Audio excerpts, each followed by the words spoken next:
Listos. Bienvenido, bienvenida a la entrevista del día de hoy. Me gustaría presentar a nuestra invitada especial, Patti Barroso Pinto. Ella es estratega en estrategia global de marketing y comunicación, con más de 15 años de trayectoria liderando proyectos B2B, B2C en América Latina y mercados internacionales. Y actualmente se desempeña como Global Comms and Partnerships Manager en Fashion Revolution, donde dirige la estrategia de comunicación y alianzas en más de 80 países, destacándose por su enfoque en sostenibilidad, innovación y construcción de marcas con propósito. Con un perfil académico también de alto nivel, incluyendo un MBA y especialización en la Universidad de Cambridge, Yale y UBC Vancouver, Patty domina español, inglés y francés, lo que permite también liderar campañas multiculturales de gran impacto, como la reciente Fashion Revolution Week. Su pasión por transformar industrias a través de marketing consciente la posiciona como un referente clave en el mundo de la moda sostenible, el ODA y el e-commerce. Ha trabajado en empresas multinacionales como CNA, Worthix, CNA Foundation, Endeavor, entre otras. Muchísimas gracias, Patti, primero que nada, por aceptar la invitación a formar hoy parte de este podcast. Gracias a ustedes por la invitación. Un gusto. Y bueno, pues para empezar, cuéntanos cómo describirías tu trayectoria en una sola palabra y por qué. Durísimo lo de una palabra. No lo pensé. Ahorita sí rápido me lo preguntas y pienso cambiante, porque creo que el mundo ha evolucionado, ¿no? Ahorita lo platicamos. 15 años, ¿cómo es que tengo 15 años trabajando? Hace 15 años me gradué de la universidad y obviamente que la vida y la carrera me ha llevado por lugares inimaginables. Estudié mercadotecnia y nunca pensé cuando estudié la carrera que iba a aplicar esos conocimientos en el sector social, en una non-profit. Entonces, después de algunos años trabajando para diferentes compañías en finanzas y otra en moda, CNA, me llegó la oportunidad de moverme hacia la filantropía y como que nunca me imaginé que la comunicación y la mercadotecnia la podría estar aplicando desde ese ángulo, ¿no? Desde ese sector. Y obviamente que en estos 15 años de carrera también nació y surgió la digitalización del mundo y de los negocios. Entonces, me tocó pues también ver nacer y abrir canales digitales como las redes sociales y las páginas web de diferentes organizaciones. Y bueno, pues hoy estoy también ya dándole la bienvenida a la inteligencia artificial. Entonces, pues creo que cambiante, o sea, creo que he tenido un poquito como escribiste al principio, desde B2B a B2C, filantropía, no filantropía, ¿no? Negocios y locales, nacionales e internacionales, entonces cambiante.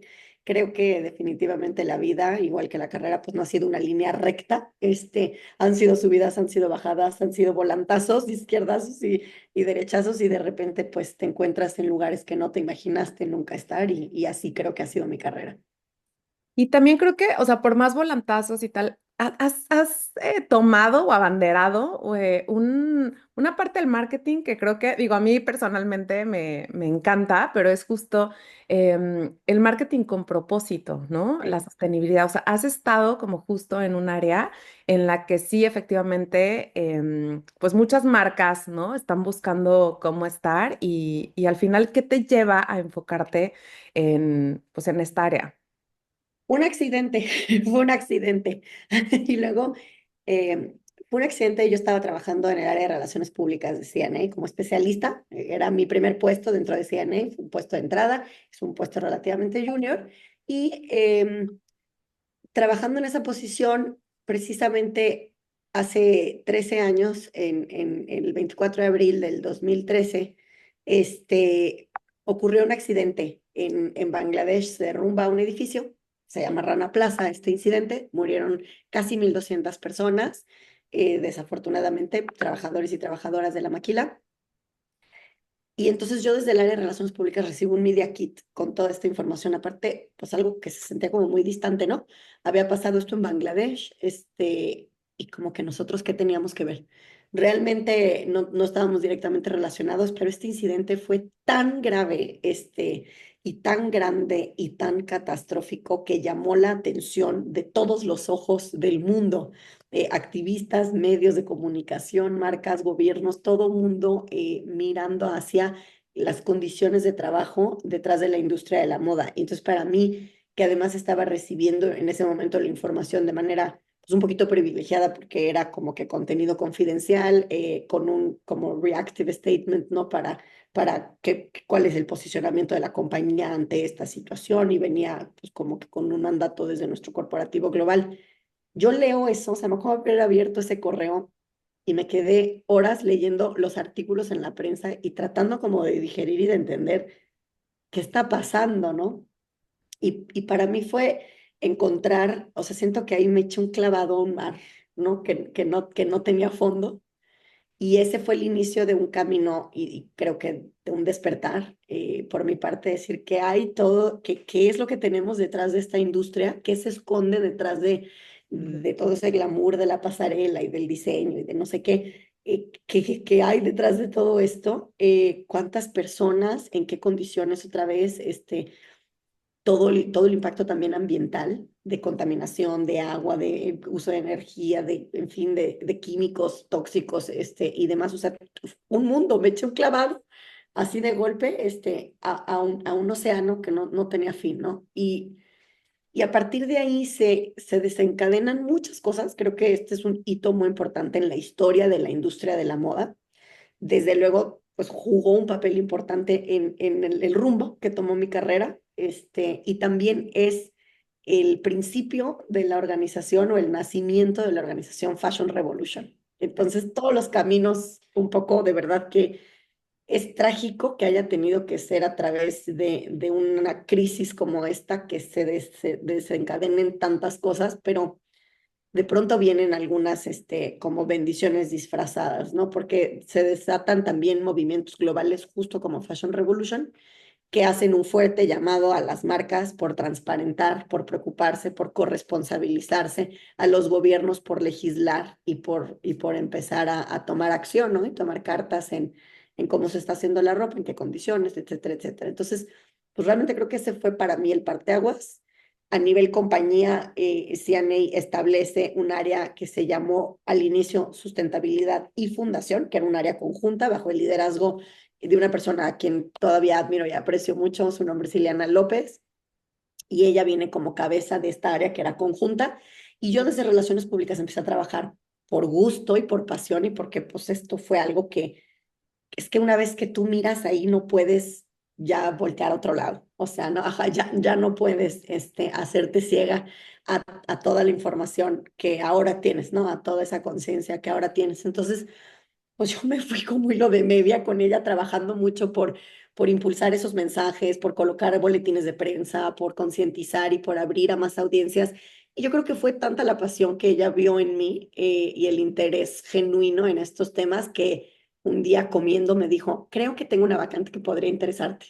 Y ahí empieza mi camino hacia, me fui a la Fundación CNA y duré 5 años allí. Bueno, también fue un camino, fueron de los años más bonitos profesionales y personales. Y entonces, pues ahí, ese fue el parteaguas, creo yo, para la industria, para Fashion Revolution y pues sin querer para mi carrera también. Sí, y creo que también fue un parteaguas para el consumidor. O sea, al final, por ejemplo, un documental como The True Cost, ¿no? Que también se queda como herencia y la realidad es que yo creo que ya ahorita el consumidor si quiere, ¿no? Puede Sí. realmente también conocer un poquito más de estos temas que sabemos que todos los que estamos dentro de la industria, pues ya al final estamos inmiscuidos, ¿no? En también buscar cómo resolver o contrarrestar, ¿no? Todo el impacto que sabemos que la industria genera. También me gustaría preguntarte, o sea, después de ahí, ¿cómo es que ya hoy en día tú llegas a liderar también este movimiento desde global? Porque tú estás también colaborando ya directamente con las personas que hoy en día están detrás de esta gran organización. Sabes del destino, así como dije, un poco cambiante, ¿no? Nunca sabes cuándo de pronto va a pasar un accidente así que te va a enganchar y que te va a abrir un interés y puertas que te van a ir llevando a lo siguiente. Me tocó ver entonces nacer el movimiento de Fashion Revolution desde Fundación CNA, desde mi posición de Fundación CNA. Vine a hacer ese movimiento, me parecía maravilloso, o sea, me parecía necesario, me tenía verdaderamente con la boca abierta la capacidad de movilización.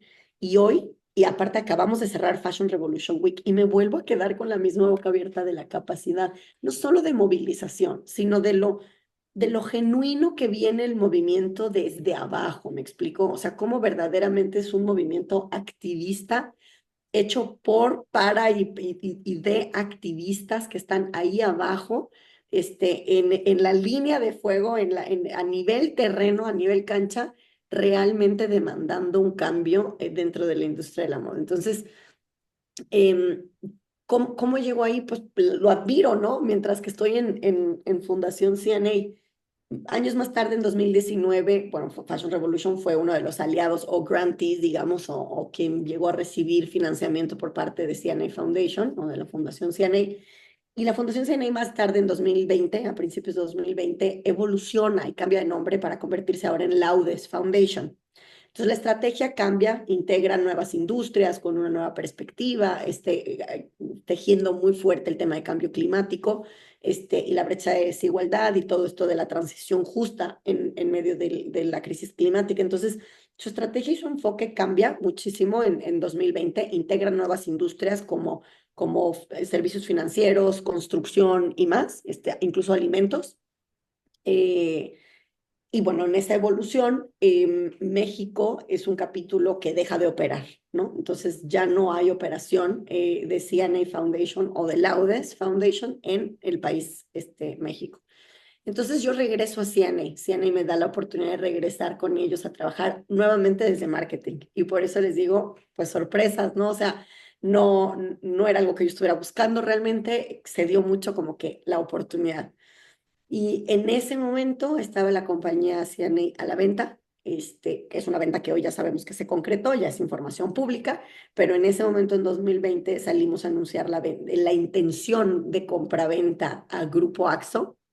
Sí. Y sí se anunció la intención de compraventa, que pues evidentemente era muy seria y muy formal. Sin embargo, nadie tenía en cuenta que justo a la vuelta de la esquina estaba COVID, ¿verdad? Una pandemia que clausuró el retail, todo, por meses tuvimos tiendas cerradas, entonces, bueno, obviamente esto tuvo un impacto financiero, pues, o sea, importante, obviamente, tanto en el comprador como en el vendedor, y finalmente esa venta no se llevó a cabo, no se ejecutó. Entonces, pasó tiempo, yo duré, fueron 2, 3 años quizás, como Senior Brand Manager en CNA, trabajando desde marketing, y desde esa arista, además me salió, y se los voy a compartir desde mi celular, en estos días que estaba yo justamente trabajando en Fashion Revolution Week, me salió una memoria, de esos recuerdos de Facebook, que Ajá. hicimos hace 5 años. En tu recuerdo de Facebook, hicimos una campaña desde CNA respondiendo a la pregunta: ¿quién hizo mi ropa? Mm. Entonces nos sumamos al Fashion Revolution Week desde CNA hace 5 años y tomamos una serie de fotografías, como pueden ver, de toda la cadena de suministro. Fuimos con nuestros textileros, pero con nuestros proveedores, pero con nuestros maquileros, obviamente con nuestros propios colaboradores en las diferentes áreas, insisto. Entonces tenemos fotografías donde yo soy el diseñador, yo soy el auditor, yo soy el maquilero, yo soy el fabricante, y así sucesivamente. Entonces, dimos respuesta a las preguntas, ¿no? De quién hizo la ropa, y eso fue hace 5 años. Y esa mini campaña o esa mini acción, digamos que la lideré desde CNA en la posición de mercadotecnia. Al pasar del tiempo, salgo de CNA y entro a una organización que tenía que ver con Customer Voice, o sea, utilizando inteligencia artificial, tomábamos feedback del consumidores, o sea, de clientes de diferentes negocios, y después de también concluir ahí mi capítulo, veo una vacante. De hecho, una amiga decía, me hace llegar la vacante por WhatsApp y me dice: creo que tienes exactamente este perfil. Y cuando veo la organización y el perfil que era y la vacante que estaban solicitando, pues la verdad es que, o sea, sí, me hizo clic en el corazón de inmediato y dije, pues sí, creo que sí lo tengo. Obviamente tengo mucha admiración por lo que la organización ha hecho a lo largo de la última década, en donde yo no fui parte y me tocó desde la barrera admirar todos los logros y todo el impacto que estaba teniendo. Y bueno, apliqué, participé, concursé por la posición y aquí estoy. Tuve la fortuna de ser seleccionada y bueno, ya voy a cumplir un año dentro de la organización, y ha sido un año también, obviamente, cambiante, desafiante. Ningún lugar, ninguna posición lo tiene todo resuelto, siempre hay retos, pero ha sido obviamente una trayectoria que nunca me imaginé. Sorpresivamente, aquí estoy de regreso en el sector social. O sea, bueno, me parece padrísimo, digo, yo te conozco ya también desde hace Sí, muchísimos de años. algunos años. Sí, y la realidad es que creo que también uno de los retos que te has aventado es que has estado en empresas multinacionales, ¿no? O sea, y realmente ahorita, pues bueno, liderando comunicaciones y alianzas en más de 80 países, ¿no? O sea, es algo que, digo, se lee fácil, pero me imagino que también tiene muchísimos retos porque a mí me ha tocado ver y me consta que la industria de moda incluso no se puede hablar como una sola a nivel global. Realmente cada quien la vive en un contexto totalmente diferente y un contexto incluso, o sea, cultural o socialmente hablando, ¿no? O sea, totalmente distinto. Entonces, o sea, si yo pensara, ¿no? El tema de cómo lo comunico, lo transmito para un grupo de personas que está quizás más en la parte del problema, otro grupo de personas que quizás está más en la parte de la solución y otro grupo de personas que quizás no tiene tanta idea, ¿no? O sea, un desconocimiento, o sea, ¿cómo es que, pues, qué retos tienes, ¿no? Al liderar esta área dentro de Fashion Es Revolution? que lo acabas de decir tal cual, es sumamente complejo. Lo primero que quiero decir es como un serio reconocimiento a que justamente luego en estas posiciones globales que son detrás del escritorio, se vive una realidad muy distinta a la que se vive en la base, en el suelo, en la cancha, en la vida real, allá afuera en el campo.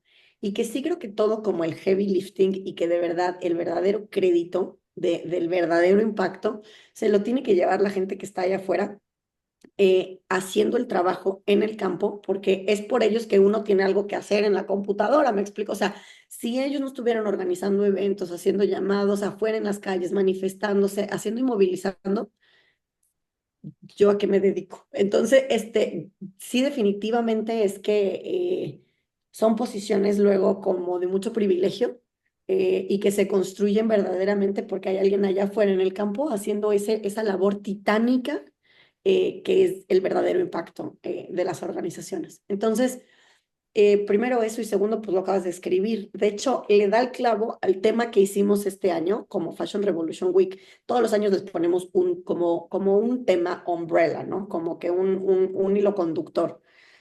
Y el tema de este año precisamente era en español, piensa global y actúa local. Y si Mm, tú lees un poquito de lo que escribimos, precisamente es, si bien la industria de la moda es una industria global, que tiene una cadena de suministros muy globalizada, porque tú sabes que, o sea, esta playera a lo mejor el botón se lo pusieron, pero el algodón viene de India, pero el textil es turco, pero se confeccionó en Bangladesh, pero se le terminaron de poner los botones y las aplicaciones en China. Y entonces, ¿en dónde se hizo el producto? Pues en 7 países. O sea, ¿sí me explico? Entonces, si bien la cadena de suministros es así de global, y los problemas son globales y son sistémicos y no son ni por país, ni de marca por marca. O sea, no es que una marca esté haciendo las cosas mal, verdaderamente es que estamos en un sistema que así ha puesto las reglas. Entonces, si bien existe eso, esa globalización y ese problema sistémico, la realidad también es, como lo acabas de decir, que la realidad se vive a nivel terreno muy diferente y ya no nada más te digo de región a región o de continente a continente, de verdad que a veces va de municipio a municipio, porque hay incluso leyes que son municipales o que son estatales, por ejemplo, Estados Unidos, ¿no? Tiene una ley en California que es distinta a la de Nueva York. Entonces, la legislación incluso varía de localidad a localidad y las capacidades y el nivel de conciencia y las herramientas y las oportunidades y el contexto y el panorama de verdad se vive súper diferente de un lugar al otro y esa diversidad de todo, diversidad de opiniones, de culturas, de idiomas, el idioma es un tema fundamental, porque nuestra gente son voluntarios, esos 80 países se componen mayormente por voluntarios que están haciendo esto por verdaderamente amor a la causa.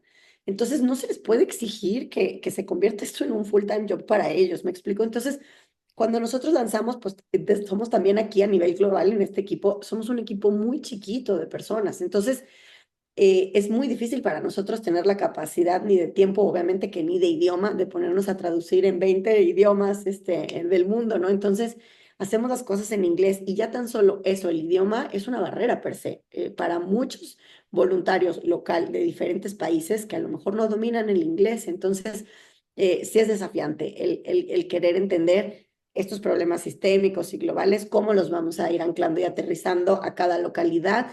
Y una de esas como barreras o dificultades son precisamente los idiomas. Yo creo que hoy afortunadamente la tecnología pues sí ha avanzado tanto que ya traduces con muchísima facilidad y que la habilidad de traducir ya está de hecho integrada en herramientas como Canvas para el diseño u otras cosas, ¿no? Ya puedes traducir con mucha más velocidad y agilidad las cosas. ¿Y qué diferencias tú notas entre, por ejemplo, mercados, o sea, latinoamericanos, europeos, asiáticos, o sea, en esta comunicación, digo, además de la barrera del idioma que mencionabas, pero ¿qué diferencias principales notas? Híjole, mira, definitivamente, digo, justo, aparte del idioma, porque pues ya el idioma pone ahí una barrera tremenda, que aparte va tejida con lo cultural, cómo operan esas sociedades. Hay ciertas sociedades que son un poquito más individualistas y hay otras que son mucho más colectivas, ¿no? Que son mucho más familiares, religiosas incluso, como nuestra comunidad latinoamericana. Entonces, definitivamente este factor cultural, ¿no? De cómo trabajan y se desenvuelven las personas, sí desde un enfoque un poquito más individualista, un poquito más colectivo. Eh, por ejemplo, en África siento yo como una hermandad, o sea, no nada más colectividad, sino que de verdad es como familia, me explico, todos son familia. Entonces, o sea, sí se mueven de manera diferente y muy importante, creo yo, es el nivel como el nivel de entendimiento y de conciencia y de conocimiento profundo sobre temas específicos. Hay lugares en donde apenas están como descubriendo y despertando a todo el tema de moda sostenible y esto cómo se come.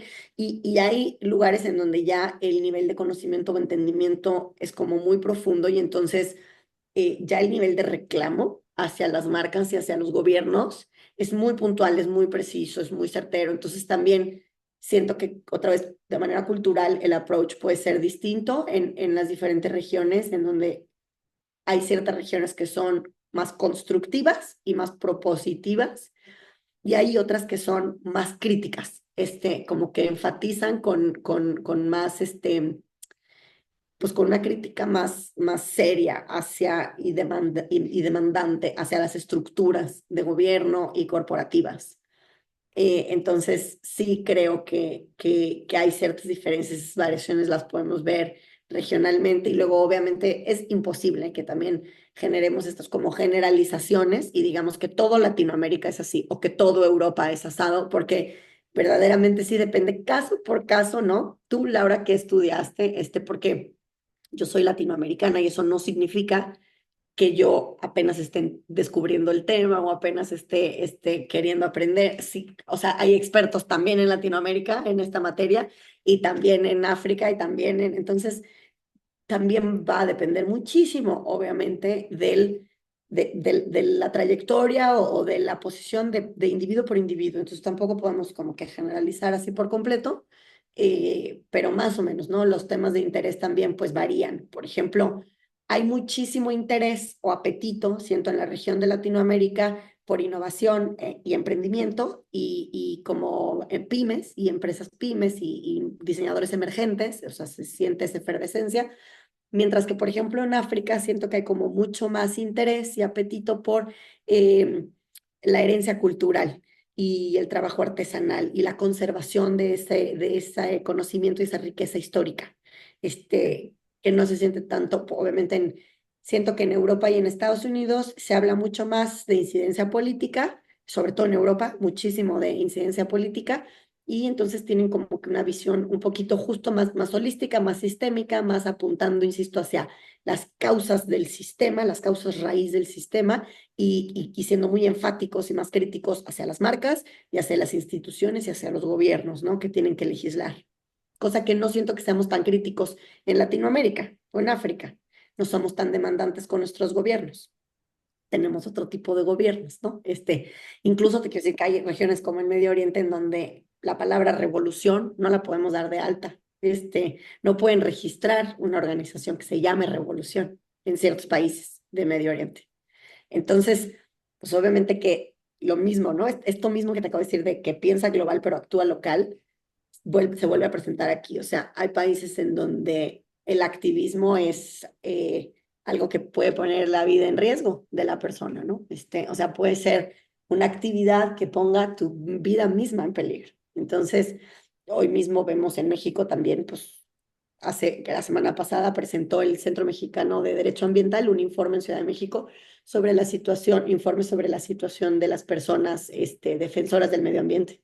Entonces, échense un clavado, ese reporte es muy interesante porque pues nos da mucho que pensar, ¿no? ¿Qué pasa si eres activista en países como México? Y México no es del riesgo a nivel político que tienen ciertos países de Medio Oriente, ¿no? Entonces, bueno, pues esas son las particularidades que vemos en las diferentes regiones y en los diferentes países, que sí, obviamente, tratar de unificar y consolidar un mensaje que nos quede bien y nos siente bien a todos, pues es complicado. Sí, creo que ahí también está la labor en tropicalizar, ¿no? Un poco el mensaje, cómo transmitirlo, obviamente desde, o sea, con la sensibilidad de tu industria local, ¿no? Y de hecho, hablando de localidad, o sea, de la actúa local, me gustaría saber también, o sea, ya a nivel negocio, porque yo me acuerdo perfecto. La primera vez que te conocí, que me decías, es que nosotros estamos muy concentrados en trabajar con empresas que realmente pueden generar un impacto. O sea, a nivel números, a nivel estadístico, o sea, a nivel impacto, necesita haber una trazabilidad, o sea, que nos permita decir, ah, el impacto va a ser tal, ¿no? Pero sí me gustaría saber qué estrategias consideras claves para justo construir marcas con propósito auténtico en el entorno actual. Porque también hay veces que las marcas, ¿no? O sea, que hoy en día están generando, o sea, gran impacto, o sea, positivo, negativo, ambos. Sí creo que muchas de ellas ya vienen construidas de hace muchísimos años, en donde estos temas no se tocaban tanto. Sí. Incluso digo, hace tiempo cuando nos conocimos, creo que no había todavía ni siquiera un acercamiento de decir, ah, pues así es como se puede medir, ¿no? Así, o sea, eso es lo que tienes que tener como mínimo, ¿no? En temas de transparencia. O sea, no había quizás una base tan clara de cómo podemos jugar dentro de esta cancha. Ahorita, ¿qué estrategias consideras clave para tener esta marca de propuesta? El tema de monitoreo y evaluación, siento que se ha también profesionalizado y perfeccionado muchísimo en los últimos años, Sí. donde justamente yo recuerdo, yo entré en Fundación CNA en 2015, hace 10 años, en donde yo siento que todavía este tema del monitoreo y la evaluación y la filantropía efectiva está un poco en pañales, sobre todo en México. O sea, yo sí veo que hay una distancia de 10 años en la evolución, digamos, de países en general, como que el sur contra los del norte. O sea, eventualmente vamos a llegar ahí, vamos a llegar a la misma conversación. Pero por darte un ejemplo, justo hace esos años, desde el 2015, el tema de la economía circular en Europa y a nivel global ya estaba despegando muchísimo, ya se estaba empezando a legislar en la materia en países obviamente muy vanguardistas como Nueva Zelanda o como Netherlands, perdón, como Holanda, entonces ya había como que mucho progreso, ¿no? Era un tema que ya estaba más estudiado, más conocido y más democratizado, digamos, en la audiencia común. Mientras que en México eso era como hablar del futuro, o sea, yo tratar de explicar qué era economía circular, me acuerdo en esos años era como, ¿qué? ¿De qué está hablando? Y muy complejo. Hoy siento que ya lo tenemos muchísimo más digerido. Entonces, siento que es solamente una cuestión de tiempo, como que los temas sí nos van cayendo, aunque a veces nos van cayendo con un poquito de retraso, digamos, pero de que llegamos, llegamos. Simplemente vamos a, con un desfase ahí, en algunos años en lo que terminamos nosotros de digerir las cosas y nos llegan estos temas. Entonces, yo siento que en aquellos años era más, como filantropía por hacer el bien. Casi, casi hacer el bien sin decir, sin hacerlo muy público, sin comunicarlo tanto. Y desde luego no medías el impacto, porque pues ¿cuál impacto? O sea, esto era casi por gusto. Y yo sí siento que también en México se ha profesionalizado muchísimo más, con organismos como CEMEFI y más, creo que hemos avanzado a pasos pero agigantados en esta década y hemos visto también a muchísimos profesionales, pero altos profesionales, o sea, de lo mejor que tenemos, me explico, México tiene hoy, una cantidad de profesionistas en este sector muy impresionante. Entonces, ¿Cómo medir? Creo que nos podemos aquí pueden hablar sobre la teoría del cambio y cómo establecer marcos teóricos que nos ayuden a establecer esa ruta crítica de qué quiero lograr como organización social o como causa. Y dependiendo de lo que quiero lograr, es que viene el métrico o el indicador y el cómo lo vamos a empezar a evaluar. Pero siento que la filantropía, afortunadamente en este proceso como de profesionalización y de ser más agudo y más efectivo y más eficiente, ha adoptado para bien algunas de las técnicas, digamos, que tienen los negocios, que es justamente esto, la evaluación de impacto. Un negocio vive de los indicadores y vive del business intelligence, ¿no? Y vive de que sepamos medir bien las ventas, el ROI, el turnover, el profit, el margen, vivimos de todos estos indicadores, de las ventas, de las visitantes, del tráfico, de la conversión, de la recompra, todos estos indicadores y cualquier persona en el negocio los sabe y los domina, ¿no? Y siento que el sector filantrópico para allá va, o sea, ha evolucionado mucho y ya se está empezando a familiarizar más precisamente con estos temas de cómo mido mi impacto y cómo mido la transformación en el sistema y luego en las vidas particulares que toco, ¿no? En las personas a las que llego. Y pues todo depende de qué se trata el proyecto para que podamos establecer como que una metodología de evaluación atinada.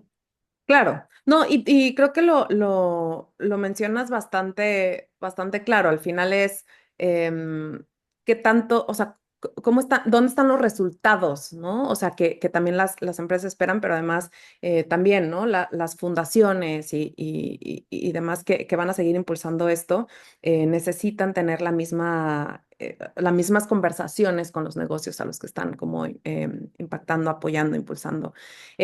Una pregunta también, ¿cómo, o sea, cuéntanos acerca, por ejemplo, de una campaña súper exitosa de Fashion Revolution y un poco desde la parte de medición, o sea, cómo les fue, ¿no? A nivel casos de éxito y cómo o sea, qué resultados han tenido, ¿no? Te voy a dar algunos ejemplos. Para mí, evidentemente, la campaña más exitosa, histórica, hito, así que nos colocó, catapultó en el mapa de la moda sostenible y el activismo en la industria de la moda, evidentemente fue el hashtag ¿Quién hizo mi ropa? Who made my clothes? Con eso abrimos, esa es nuestra pregunta inaugural y cuando lanzamos la organización, cuando nació, y en esos años otra vez, que datan hacia el 2014, 2015, estamos hablando de que se hizo trending topic en Twitter a nivel global. O sea, esto era, o sea, acuérdate, en esas épocas, o sea, trending topic de Twitter a nivel mundial, eso es enorme. Llegamos a, pero billones de hashtags utilizados. Entonces, sí fue un movimiento así, pero histórico, histórico. Entonces, siento que definitivamente hay que darle todas las palmas a esa campaña, que además fue lanzada por nuestras iniciadoras, nuestras fundadoras, que hoy ya no están en la organización. Me he perdido de la oportunidad de trabajar mano a mano con ellas, pero Carrie Summers y Úrsula de Castro fundaron esta organización y ellas dos iniciaron esta gran conversación, ¿no? Entonces, con esta pregunta clave, ¿quién hizo mi ropa? Esa es una. Con el pasar del tiempo, creo que otro hito es que también fuimos de la primera organización que lanzó algo que se llamó, y hoy ya evolucionó, te voy a contar los dos casos, se llamó Fashion Transparency Index, el índice de transparencia de la industria de moda. Es un ranking de marcas de moda, eso lo sacamos en 2017, entonces otra vez cuando uno cuenta los años, ay, pues tiene un tiempo, entonces siento que fuimos pioneras también en el tema de empujar a las marcas a ser más transparentes y públicamente visibilizar el cómo están, o sea, hacerles rendir cuentas públicamente sobre sus acciones y sus impactos, entonces, y sus compromisos. Entonces, hemos visto en estos años, del 17 para acá, un crecimiento muy importante y muy sustancial en la transparencia de las marcas. Cada vez más, en efecto, las marcas publican información y publican cómo hacen su ropa, cada vez más scopes y tiers dentro de su cadena de suministro, más atrás, porque empezamos porque no publicaran nada, y ese fue el caso del índice de transparencia aquí en México, donde si tú ves el ranking y ves los resultados, la verdad son pobres, o sea, las marcas en México publican y publicaban, pero poquísima información a sus consumidores sobre lo que están haciendo y el impacto y a cuántos empleados de sus maquilas les pagan un salario mínimo y no auditan sus fábricas. Y, o sea, hay muy poco cumplimiento y hay muy poco accountability, ¿me explico? Entonces, en estos años sí hemos visto que ese índice de transparencia que te digo rankeaba 250 marcas globales, me parece que también fue histórico. O sea, lo que logramos ahí y el empuje que logramos hacia las marcas a llevarlas a ser más transparentes, sí creo que hemos sido una fuerte influencia en cambiar la narrativa y en el que se nos haga normal preguntarle a nuestras marcas todas estas preguntas críticas. Entonces, y hacerles rendir cuentas. Entonces, sí creo que hemos hecho un trabajo muy importante ahí. El año pasado ese índice de transparencia evolucionó a un nuevo nombre con un nuevo approach, digamos, que ahora se llama What Feels Fashion. O sea, en inglés es qué energiza, digamos, porque fuel viene de energéticos, ¿no? O sea, qué energiza la moda. Entonces, la pregunta es, ¿qué energéticos hay detrás de la moda? Y esto es para decir que lo que hay detrás es carbón. Son los fossil fuels, son los hidrocarburos más sucios que tenemos en el planeta. Entonces, y las marcas de moda están súper centradas en decir que pusieron paneles solares en su planta, en su corporativo, con 400 empleados, pero su maquila y su proceso de producción es lo que gasta más del 90% de energético, entonces, o de consumo energético. Entonces, no es su corporativo y sus oficinas centrales lo que necesita paneles solares, ¿verdad? O energías renovables o más limpias, sino toda su cadena de suministros, sino las fábricas que están en Bangladesh, en Pakistán, en India y en todos estos otros países productores. Entonces, ese reporte también creo que una vez más vuelve a ser como histórico. Lo que cambió entre el índice de transparencia y What Feels Fashion, aparte del nombre, es un poco de la metodología y el approach, porque el índice de transparencia tenía un fuertísimo enfoque en lo social, en el aspecto social, en cuánto pagan las marcas a sus empleados, etcétera, ¿no? En el impacto social y de condiciones laborales, mientras que el de What Feels Fashion no pierde el enfoque social, porque aparte creo que hoy ya como humanidad hemos llegado al punto donde la conversación está clara, que no puedes divorciar el impacto social del impacto ambiental, porque estamos de la mano, humanos y naturaleza, ¿no? Vivimos y coexistimos y dependemos el uno del otro, entonces no podemos aislar, ¿no? Con un bisturí y solo analizar el enfoque social, sin olvidarnos de lo que eso impacta en el medio ambiente y viceversa. Así que What Feels Fashion lo que hace es simplemente como que incorporar con más fuerza y con más balance todo el aspecto de medio ambiente y muy en específico energético, porque sabemos que toda la conversación también de cambio climático y de lo que se tiene que hacer para adaptarnos y mitigar un poco ese calentamiento global que estamos viviendo tan acelerado, es cambiar a energías renovables y energías más limpias, ¿no? Entonces, hacemos un llamado con What Feels Fashion a que las marcas inviertan un 2% de su profit, de su ¿Realidad? utilidad, así de su venta, perdón, sí, de su utilidad, hacia la descarbonización de su cadena de suministros. Entonces, y esa campaña también fue muy fuerte, logró mucho alcance a nivel global, logramos mucha presencia también mediática en medios de comunicación tier uno, al estilo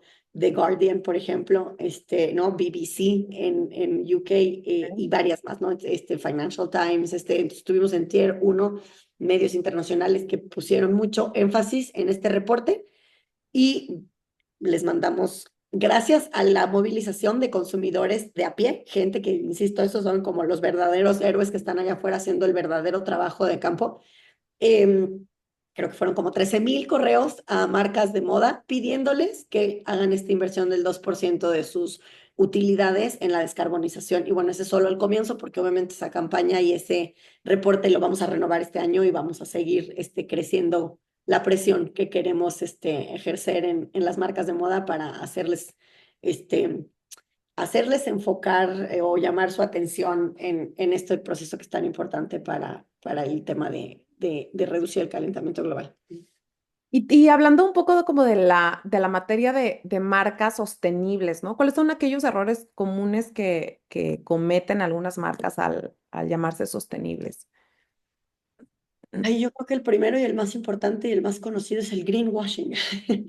A veces deseado y a veces no deseado. Yo quiero creer en la buena voluntad de la gente, pero creo que a veces las marcas comunican sin tener la evidencia que sustente lo que están diciendo. O sea, a veces siento que se nos hace muy fácil sacar un claim y luego los mercadólogos, y me declaro culpable, ¿no? Soy del equipo donde somos muy creativos y se nos ocurren unos claims que tienen mucho punch, porque esto sí va a ser noticia y esto sí lo va a agarrar la prensa o esto sí se va a viralizar. Entonces luego nos aventamos unos claims con muchísimo, con muchísimo punch, que les falta sustento y que les falta evidencia tangible de que lo que estamos diciendo es verdad. Entonces, o resaltamos una acción que minimiza todo el otro verdadero impacto. Entonces, yo creo que verdaderamente uno de nuestros errores en la iniciativa privada es el cómo comunicamos todos estos temas de sustentabilidad.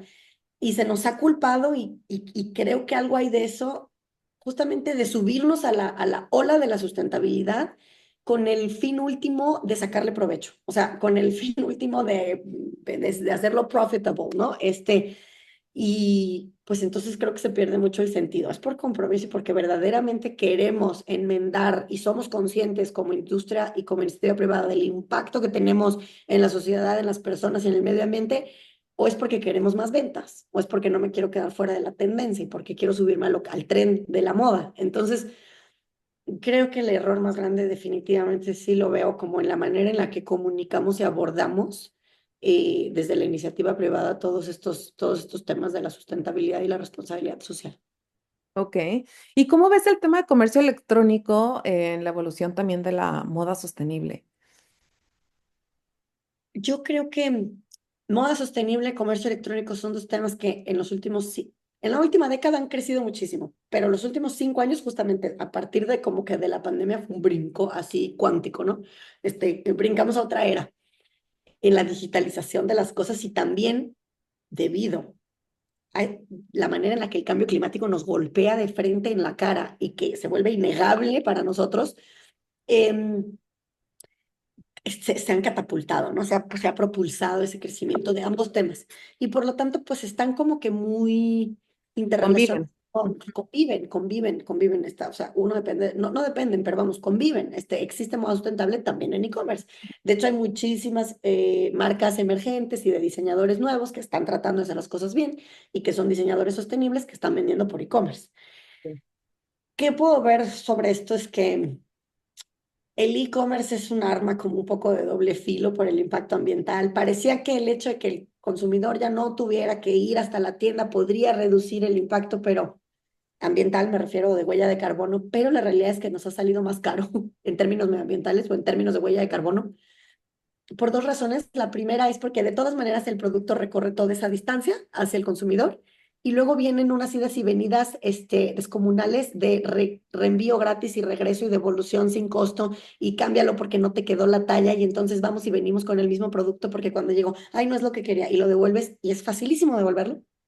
Entonces, lo que iba a ser un trayecto hacia la tienda, si me explico, se convirtió en idas y venidas a diestra y siniestra. Y en cada ida y venida, mientras que tú una ida a la tienda podías consumir varios productos, y entonces ahora haces que los productos, pides la fruta por internet, del mercado de abastos, me explico, o sea, pides la fruta Sí. y pides todo por internet. Entonces, en vez de que tú hagas un recorrido, ahora son 15 recorridos todos los productos a ti y no los multiplicamos si decides devolverlos. Y en cada una de esas idas y venidas, el empaque, el embalaje. Entonces, envolvemos la prenda en plástico tras plástico tras plástico y lo mismo que le hacemos a la fruta y la verdura, ¿verdad? La empaquetamos y empaquetamos y eso ha potencializado enormemente, la verdad, la huella de carbono y el impacto ambiental y la cantidad de desechos que estamos generando. Entonces, pues ha tenido ese lado muy negativo en nuestra huella ambiental el e-commerce. Y eso pues obviamente aplica para todos los productos, ¿no? Tanto como dije fruta, desde luego que también en moda sostenible. Y desde el lado de Fashion Revolution, ¿cómo es que también ustedes, por ejemplo, llegan con las empresas y los consideran, o sea, aliados estratégicos, ¿no? O sea, porque al final, digo, están todas las diferentes empresas o los diferentes modelos de negocios que al final todos estamos buscando como, pues, de alguna forma u otra contrarrestar, ¿no? O sea, porque digo, cada ser humano solo por existir ya genera un impacto negativo a nivel de ambiente, etcétera. Correcto. Pero al final es, pues los negocios ahí están y al final es como seguir sumando esfuerzos para una causa que sabemos que es conjunta, ¿no? O sea, es una necesidad inminente. ¿Qué importancia tiene hoy esta colaboración con estos aliados estratégicos para impulsar la causa de Fashion Revolution? Mira, un primer comentario muy importante es decirte que al menos hoy no recibimos financiamiento directamente de marcas o de iniciativa privada. Entonces, lo primero es que nuestro financiamiento y nuestro recurso económico no viene de ahí. Esta es una gran discusión, que si deberíamos o no deberíamos, y es que es muy difícil ser juez y parte, es muy difícil rankearlos, evaluarlos, exigirles, no, apuntarles, pero por el otro lado sí recibir dinero de su parte, pero también tenemos que financiar nuestro trabajo. Entonces, es una conversación compleja que hemos tenido más de una vez, pero hoy por hoy no recibimos dinero de marcas ni de iniciativa privada. Sí. Nos financiamos de donantes individuales que tienen la enorme generosidad de hacernos un donativo que por pequeño que sea multiplicado por miles y millones, pues te genera una posibilidad y una libertad precisamente para ser crítico y ser enfático y analizar de manera muy neutral y sin intereses de por medio. Entonces, uno es eso. Dos, a través de filantropías y donantes, o sea, grantees como la Comisión Europea o como, o sea, ciertas grants que hemos conseguido. Y uno de nuestros donantes principales sigue siendo al día de hoy Laudes Foundation, que es otra vez una filantropía. Entonces, que de segundo piso, que tiene pues, diferentes verticales y moda es una de ellas y sigue Laudes Foundation. También admiro muchísimo su trabajo porque han hecho verdaderamente un trabajo sensacional. Eh, Perdón que me avance este comercial, pero tuve la fortuna de ir el año pasado la semana al Climate Week en Nueva York en septiembre del año pasado y estuve en muchos foros conversando, escuchando paneles, preguntas y respuestas y tal. No sabes cuánto escuché el nombre de Laudes Foundation en diferentes foros y en diferentes industrias y una vez más como que dije, wow, el trabajo que han hecho, como para hacerse tan presentes y, y sin ser así fuertemente visibles. O sea, ellos no estaban siendo parte de los paneles a los que yo acudí, sino que era atrás, me explicó, era en la audiencia, era en la conversación casual en donde salía y salía el nombre. Entonces, creo que han hecho y siguen haciendo un trabajo extraordinario de financiar organizaciones y proyectos que verdaderamente estén apuntando a un cambio sistémico, no nada más en la industria de la moda, sino ya también en varias más. Y bueno, para mí sí, estoy muy orgullosa de que ellos sean parte de nuestro principales fundadores, ¿no? Dicho eso, de dónde obtenemos nuestros recursos, sí trabajamos y colaboramos con las marcas, tenemos que hacerlo porque creo que somos stakeholders de mutuo interés. O sea, nosotros les servimos a ellos nos sirven a nosotros para cada uno de nosotros alcanzar nuestros propósitos. ¿Me explico? Entonces, cuando nosotros empezamos la metodología del índice de transparencia o del What Feels Fashion, el cuestionario, se los hacemos llegar a las 250 marcas. Entonces, sí tenemos una conversación bidireccional con las 250 marcas. Claro, hay un grupo de ellas que eligen no responder, punto, no responder, no comentar. Y por tanto, se les rankea como tal, decidieron no responder. Pero hay un gran grupo de marcas que sí tienen áreas, departamentos, equipos, presupuestos y estrategias en sitio que están tan preocupados como nosotros por tratar de hacer las cosas bien y que responden los cuestionarios, que es un proceso itinerante de idas y venidas. Ellos responden al cuestionario, nosotros revisamos sus respuestas y decimos, esto no lo aceptamos porque, y les decimos por qué, les damos retroalimentación de por qué no vemos que lo que ellos están viendo tenemos otro ángulo, y tenemos otra opinión respecto a la respuesta que nos dieron. Entonces, somos muy neutrales, somos muy críticos, pero también somos colaborativos porque o sea, no llamamos a la huelga, no llamamos a la, así me explico, creemos en la colaboración y por eso toda, incluso la construcción de este índice de transparencia es un trabajo colaborativo con las marcas, que está siempre la puerta abierta y la relación existe sin ser una dependencia económica, porque sí, definitivamente hay que decirlo, hay un, hay un imbalance en el poder económico. hay esta creencia y en México así decimos, ¿no? El que paga manda. Entonces, hay un imbalance en el poder cuando tú me das dinero y yo me convierto entonces pues en un prestador de servicios para ti. Entonces, esa relación no la tenemos. Somos más bien stakeholders, peers, ¿no? Que nos Sí, sí, vemos y sí. Como colaboramos imparciales, ¿no? O sea, imparciales como, el uno como que del otro. no tener ahí este, un poco como hasta el compromiso, ¿no? O sea, como de ver y permear. Va, me parece súper interesante. Me gustaría para ir cerrando también cómo, o sea, saber cómo ves tú el futuro de marcas, consumidores, sostenibilidad en los próximos 5 años. O sea, cómo va a evolucionar también esta relación que ha sido hablando acerca de ella a lo largo de la entrevista. Se viene duro, creo que se viene duro para la industria.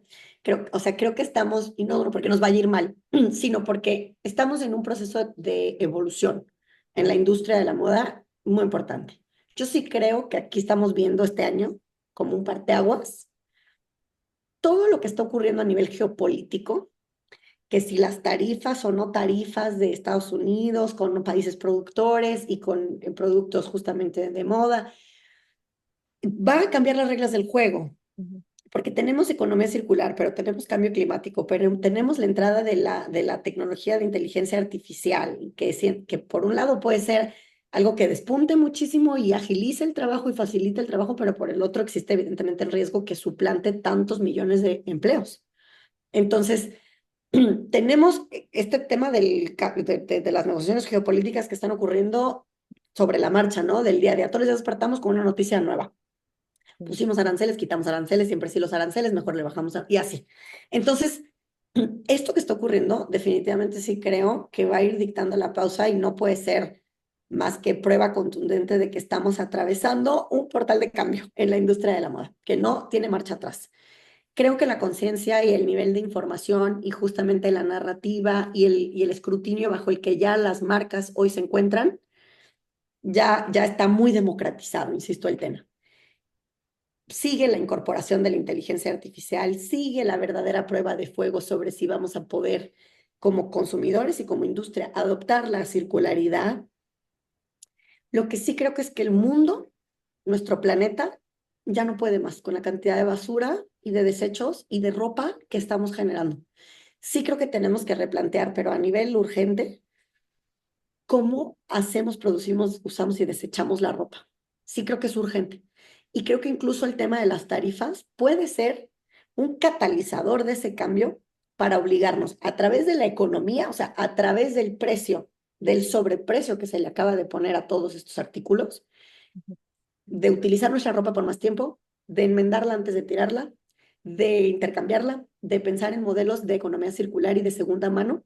Y yo sí creo que esto también va a ser un fuerte llamado a la industria de la moda, a cómo maquila, cómo produce, dónde produce, bajo qué condiciones. Y obviamente es desafortunadísimo porque para los trabajadores que viven de esto, que son más de 100 millones de personas a nivel mundial, y que viven en países en condiciones también de mucha pobreza, de mucha dificultad, vamos a tener que todos juntos repensar el modelo económico y cómo les damos las herramientas para que se capaciten para un nuevo esquema, para un nuevo sistema de modelo y de moda, en donde las conversaciones que yo he escuchado estas semanas, justo esta semana estuve en el TEC de Monterrey escuchando una conversación de un diseñador argentino, Panini. Bueno, síganlas ahí en redes sociales. Son unas conversaciones del futuro, o sea, son unas conversaciones de tecnología incorporada a la moda que van a captar partículas cósmicas que vienen literal del cosmos y atraviesan al planeta y cómo eso se incorpora a través de tecnología a nuestra ropa. Pues yo creo que ya estamos viviendo el futuro y ese futuro lo vamos a ir escribiendo y reescribiendo, pero ojalá sea todos juntos y sin dejar a nadie atrás. Y pensando en que quien se esté quedando atrás es nuestra obligación echar una mano para ayudarle a no quedarse atrás. Y para mí la principal preocupación en este momento son precisamente todos esos trabajadores de la industria de la moda que no tienen el soporte y la red de apoyo o el colchón o el margen y los ahorros que pueden tener las marcas de moda. Entonces, sí creo que hay ahí una solidaridad y una obligación de quienes estamos más privilegiados en la industria de la moda a mirar a quienes no para que nadie se quede atrás. Sí, sí, sí, sí. Bueno, y entre muchas otras cosas que nos podríamos pasar aquí, creo que todo el tiempo platicando de cómo también el consumidor juega un rol importante. O sea, como que justo hay varias cosas que creo que se van a tener que ir acomodando, pero me gusta mucho la forma en la que lo ves, que es sin dejar a nadie atrás, ¿no? O sea, al final es todos juntos sabiendo que al final es un área de oportunidad de todos como partícipes pues, de esto. ¿Cuáles serían tus tres reglas de oro en la vida y los negocios, Pati? Y las escribí mientras que estábamos hablando porque antes de empezar, no las pensé antes de arrancar, pero ya las tengo. Yo diría que tres. La primera es pasión. Creo que tienes que estar enamorado de lo que haces, te tiene que enamorar, o sea, de verdad, tienes que sentir amor por lo que estás haciendo.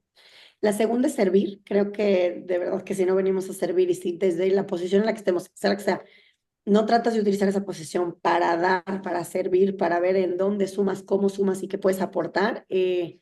Sí, sí, sí creo que es nuestra obligación, como profesionales, como humanos, como individuos.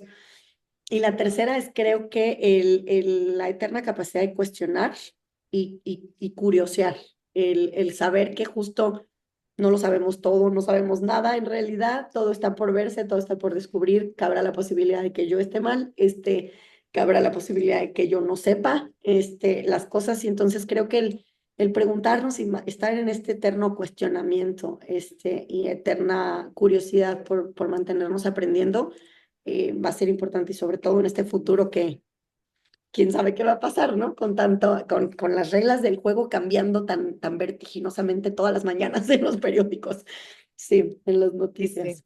Y sí, sí, y la verdad es que muchísimas gracias por tu mensaje. O sea, creo que parte de lo que nosotros hacemos y también el propósito y demás es compartir también a través de diferentes expertos, pues está, digamos que este contexto en el que estamos, ¿no? Y creo que diste muchísimo contexto en dónde es que podemos aportar, en dónde es que están sumando quién, los diferentes actores, las diferencias también multiculturales. Entonces, nuevamente, Pati, agradecerte por acompañarnos. De mi lado, despedirte y cederte a ti la palabra por si tienes algún último mensaje.